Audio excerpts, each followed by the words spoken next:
Hey guys, this is Mrs. Ledbetter here to talk about budgeting on a minimum wage income. This presentation is about personal finance, and it's a lesson that I created to try to give you guys an insight on what it's like to actually budget your life on a minimum wage salary.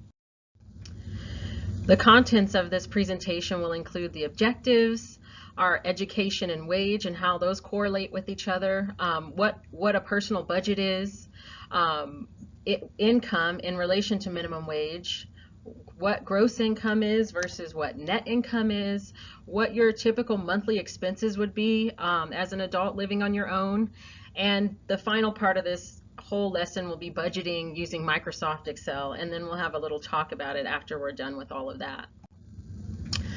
So the objectives of this lesson, by the time we're done with this lesson, you should be able to define what a budget is and discuss its role in planning and controlling your money, as well as your decision-making process when you're deciding where to spend your money and how to allocate your money to different expenses when you're trying to come up with a personal budget. And also by the end of this activity, you'll learn what the challenges of living on minimum wage could be, like what things you might not be able to afford and how your lifestyle will be if you're working on minimum wage.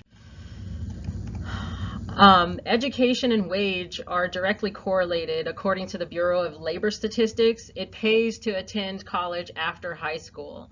According to the Bureau of Labor Statistics, Americans who attend college have higher wages and lower unemployment rates. So directly, the numbers directly relate. So typically if you have less than a high school diploma, those workers make a lot less money, on average $493 a week, whereas, and also their unemployment rate is much higher at 8%. And when you go on up to looking at a bachelor's degree, the average median income for someone with a bachelor's degree is $1,137 a week, so it's more than double what a person that has less than a high school diploma would make. And also the unemployment rate for workers with a bachelor's degree is sitting at about 2.8%, which is way lower than the 8% of less than high school diploma workers, or even the statistic for if you just have a high school diploma, they're showing the median income is $678 per person per week, and that unemployment rate is sitting at 5.4%. So just the statistics and the numbers just really shows that it pays to actually attend college after high school. Usually full-time jobs that pay more than minimum wage offer good medical benefits, which is also something that you need to think about as an adult when you move out of your parents' house.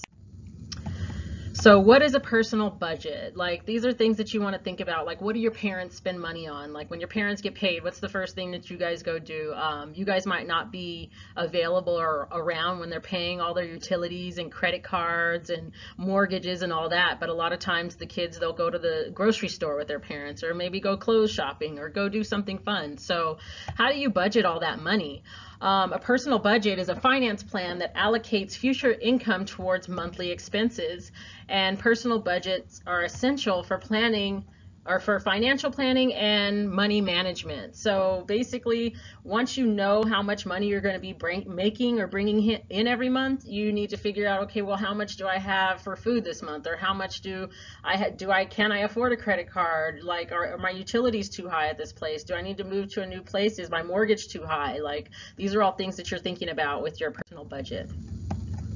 Income and minimum wage. So currently, income is money that comes into the household, but currently the minimum wage in California is $11 per hour for companies that have at least 50 or more employees, and then it's $10.50 an hour for companies that have 50 or fewer employees. So that's for like small businesses, they can pay you $10.50 an hour. And there's a lot of stuff in the political climate right now trying to discuss the raising of minimum wage, but there's different pros and cons to that, and it's just something that's just constantly being talked about, especially here in Southern California, where our cost of living is extremely high, and trying to make it on minimum wage can sometimes feel impossible. But the federal minimum wage is $7.25 per hour, so currently our minimum wage is a few dollars per hour higher than the federal minimum wage, but our cost of living is really a lot higher than in some other places. So we're going to talk about gross income versus net income. So gross income is, well, basically income is the money you're bringing in through your job. Your gross income is going to be the income that you see, which is literally your hourly wage calculated or multiplied by the number of hours worked. And this is before taxes are taken out. Your net income is your take-home pay after deductions, and the government literally requires your employer to take out taxes from your paycheck before you get it. So some of the taxes that we're going to be paying are federal taxes, state taxes, Social Security, and Medicaid, or FICA is what it says in your paycheck.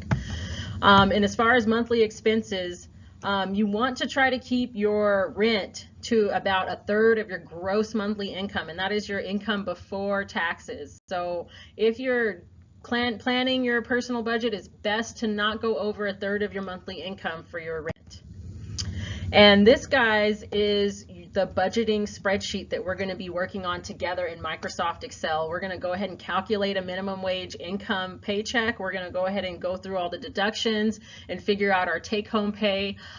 This particular file is located on the public student drive, and it's called Make a Minimum Wage Budget. And we're going to go ahead and create this in class and discuss how it feels once you see all the numbers in black and white, and try to decide if, you know, working a minimum wage job is for you, like if that would work for you or if it would not work for you. We'll know by the end of the hour here.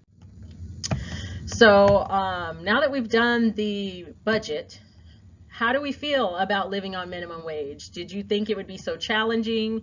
Do you feel the need to seek higher education after high school after doing this activity? Did you know how expensive an apartment was prior to doing this apartment searching activity? According to this chart here that we're looking at on this slide, what is considered poor in America for a family of 4? So according to this, poverty is a family of 4 living on less than $24,000 a year. And from what we calculated, if a single mom or a single parent is working for minimum wage, they're in poverty. And even if there's 2 parents working at minimum wage and earning about $48,000 a year, they're still considered low income. So it's not really something that you should aspire for if you want to have a better life than maybe your parents or other people that you may know that are struggling living in poverty or low income households. And if you go on the drive and you can access this PowerPoint, these are different links that will show you different resources on how you can learn more about budgeting and just more about minimum wage and poverty and things like that. And these are some other sites that I got information from, just showing you the work. And thank you all for listening. I really appreciate it. I hope you all have a great day, and I hope you learn that budgeting on minimum wage is really hard, and it's not really something that I would encourage you guys to strive for.